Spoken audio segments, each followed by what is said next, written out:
நன்றி சொல்ல உனக்கு வார்த்தை இல்லை எனக்கு. நான் தான் மயங்குறேன்.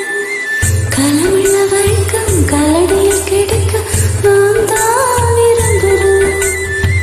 நெடுங்காலம் நான் புரிஞ்ச தவத்தாலே நீ கிடைச்ச பசு பொண்ணு வீட்டிலையோ தவறாக நான் நினைச்சேன். நேரில் வந்த ஆண்டவனே